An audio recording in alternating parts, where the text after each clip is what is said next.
If you're trying to save money, but your bank account looks like this, well, you need to stop blaming your willpower. The truth is, guys, see, our brains are wired to spend and not save. And companies, banks, and advertisers, they know this. I used to think that managing money was all about sheer willpower. Just budget harder, resist harder. But every month, it didn't matter how hard I tried. It was always the same story. And then, guys, I discovered that these companies, they've been hacking our psychology for years. They make spending seem effortless while saving feels like you're climbing the mountain K2. But what if you could flip the script on them? Use those same brain hacks to your own advantage. Well, in this video, I'll be sharing 5 powerful and proven psychology-backed hacks that will help you control your spending and also to grow your savings without feeling deprived. Trust me, these changed everything for me. They got me out of £13,000 of debt and helped lead me to eventually purchasing my first home. So are you ready? Come on then, let's dive in. So the first hack is to automate your savings. Look, let's be brutally honest here. If saving money required a conscious effort every single time, well, most of us will be saving absolutely nothing.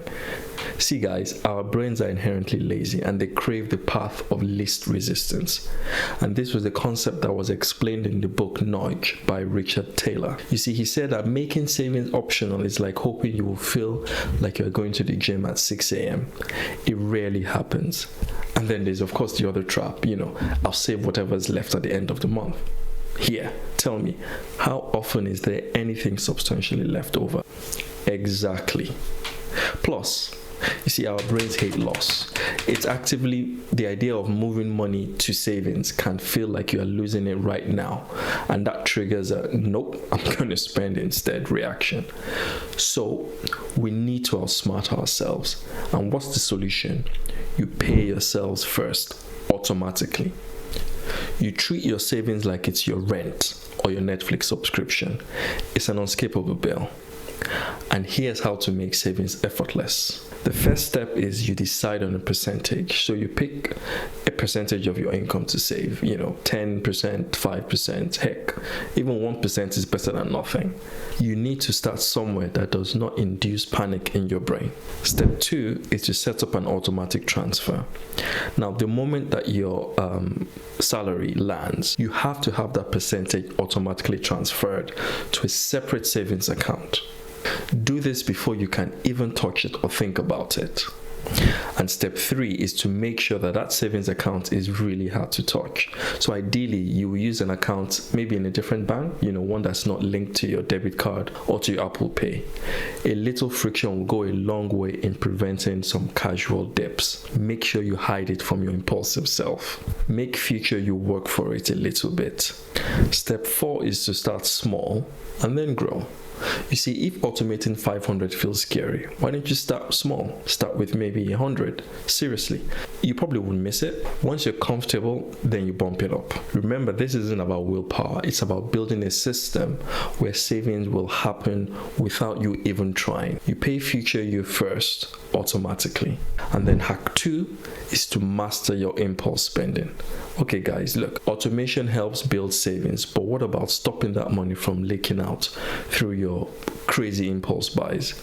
You know that feeling, right? When you're casually browsing online and suddenly your entire life depends on you owning a self-stirring coffee mug or some silly Wi-Fi enabled toaster. I bet you 5 minutes ago you didn't even know they existed, and now your life is absolutely meaningless without it. That's your impulsive brain at work. Have you ever come across the book Thinking Fast and Slow by Daniel Kahneman? In it, he explained that our brains work by using 2 systems. System 1 is the fast, emotional, and impulsive one. It's the buy now and think later, or think never part of your brain. While system 2 is the slow, logical, and rational one. It's the do I really need this part of your brain. Now guess which one drives those silly 1 a.m. purchases on Amazon? Yeah, system 1. Check this out. I once bought a ridiculously expensive, life-changing hot chocolate machine. Well, guess where it is? It's gathering dust along with my juicer and my bread machine. My intentions were good, but my impulse control, well, Not so good. What you need to do is implement the waiting rule. So it's simple. If you want to buy something that's non-essential, you wait at least 24 hours, no exceptions. Why do you do that? Well, the initial dopamine rush will fade, and your logical system, number 2, will get the chance to actually wake up and ask the important questions. I bet you 9 times out of 10, the urge to buy evaporates. Good question. That's where we make the process actually much more powerful by layering in the science of what we call delayed gratification. Do you remember that famous Stanford marshmallow experiment? It's the one where the kids who waited for a second marshmallow instead of eating the first one, they ended up being much more successful later on in life. Think of the waiting rule as your own personal marshmallow test. Now, here's your combined impulse fighting strategy. Step 1, if you see it, if you want it, walk away. Close the tab, put the phone down, create some immediate distance. Step 2, add it to your cart or a wish list, but don't buy. You see, this tricks your brain, a little. It allows you to scratch that itch instead of spending the money. Just let it simmer for a while. Step 3, after you wait for 24 hours or however long, now consult the future you. And before buying, force yourself to ask, will this actually make me richer or poorer in the long term? Is this truly worth sacrificing my own, my bigger financial goals for? Does future me need this, or is right now me just throwing a tantrum? By applying the weight and checking with your future self, what you're doing is transforming impulse control from a chore into a long-term wealth building skill. Hack number 3 is to decode your money emotions. Even with automation and impulse control, emotions can still sabotage your finances. Have you ever looked at your bank statement and thought to yourself, where did all my money go? It's like a raccoon went on a bender with your credit card. The thing is, we're not just spending money when we spend money. We are processing emotions very, very expensively. Morgan Housel nailed it in The Psychology of Money. A lot of financial decisions are actually 90% emotion and 10% logic. So we go broke, guys, because of feelings, not just income. Are you stressed? You buy stuff. You feeling happy? You treat yourself. Are you bored? Hello, online shopping. And what's the final result, guys? It's a financial horror show. So how do you stop your feelings from hijacking your own wallet? Step 1, pause and identify the emotions. See, guys, before you click buy now or you tap that card, stop. Ask yourself, what am I feeling right now? Am I feeling stressed, inadequate, bored? Maybe I'm avoiding something. You need to ask these questions. Step 2, is this a need or an emotional reaction? Is the purchase that you are making a genuine need, or is it just your feelings that are demanding an outlet? We need to be honest with ourselves. And step 3, if it's emotional driven, implement a 5-minute delay. Just take 5 minutes, deep breaths. Woosa. Walk around, check your actual bank balance. You'll be amazed how often that tiny pause will help to diffuse that emotional urge to spend and save you from yet another regrettable purchase. Master your mind, guys, and that will help you master your money. Now, hack number 4 is to shift from a scarcity mindset to an abundance mindset. Do you ever feel stuck? Like you feel like you're on a financial treadmill. You're running hard, you're budgeting, you're hustling, but still you feel like there's just never enough. That's often a scarcity mindset. Research highlighted in the book Scarcity, Why Having Too Little Means So Much. It shows that this feeling literally rewires your brain, guys. It traps you in a short-term survival mode, and it makes savings, investing, and long-term planning. It makes it feel impossible. It's like you're focused on getting through this month. So what's the fix? You need to consciously cultivate an abundance mindset. Now, guys, this isn't woo-woo magic. It is about retraining your brain to help you see opportunities instead of just seeing limitations everywhere. Step 1 will be to celebrate every small win. So if you save £100, super awesome.